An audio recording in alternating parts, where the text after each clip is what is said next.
Make sure we're centered. Hey, I'm Scot MacTaggart. I own a firm called MacTaggart LLC here in Pennsylvania. We specialize in something called innovation communications. Everyone thinks that it's so exciting and glamorous when somebody invents something new, but frankly, a lot of times people don't know what you're talking about. They don't really understand what you built and how it helps them. You've got to do it a certain specific way. You've got to reach out to people that those people already trust. It's a whole thing, and we're doing it right now in the cybersecurity and information security space with a conference called ANTIRISK. And we ran into a somewhat unique challenge, so I'm going to bring in somebody that is one of our specialists. He has his own firm. His name's Zak Wehman. He owns a company called GTM for Good out in Colorado. And I love Zak. He's literally the best in the business. When I know who I'm after, who it is that I need to interface with, Zak is always at the forefront of knowing how to connect me with those people.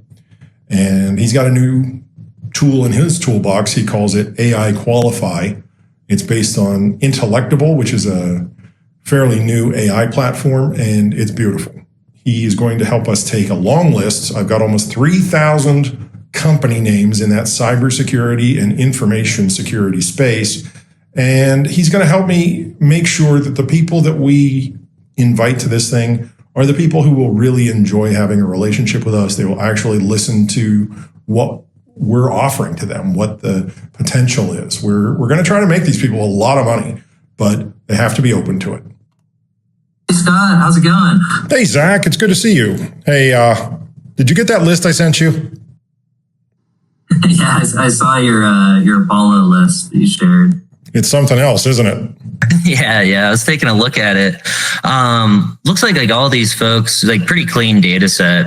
We have like good websites for everyone. I ran all the different IT providers in the United States, and I tried using filters like how many employees or how old is the company, but it still didn't get me down to the people that are likely to actually appreciate what we're offering. Yeah, I mean, it definitely seems like something we could kind of infer looking at their website.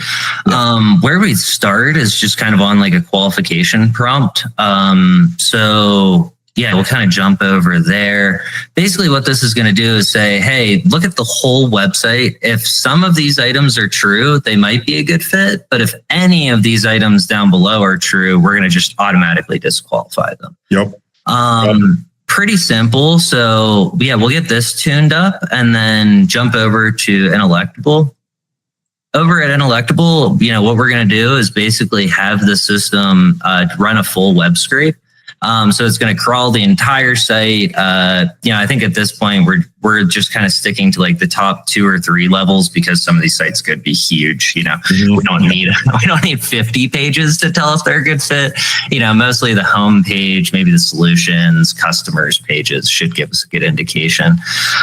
So what the system will do is kind of take that AI qualification prompt, and then it's going to take all that web data, combine it with our kind of qualification criteria, and then output a result. So jumping over to kind of what this looks like in Sheets, we kind of get something along the lines of this. So, we get the full scrape, kind of its Inelectable's understanding of the company.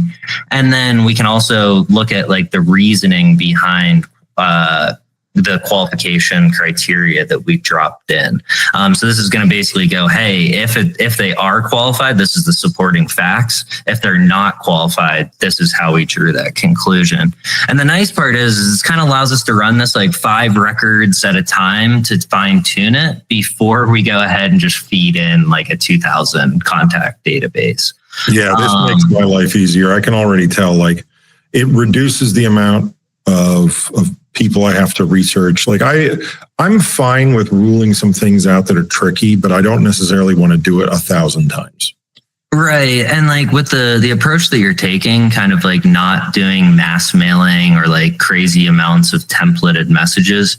I think this is a great way just to reduce the labor that goes into it and make sure that you're spending time with like the people you actually want to talk to, you actually see long-term potential with. So yeah, we're not trying to, just blast out spam to everybody. What we're trying to do is reach people that have a specific pain that we have a specific way of solving. And I would like for that to become a long-term ongoing relationship, but that's not going to happen if I go trying to tell the largest MSPs in the world that I can help them, because I don't think I can.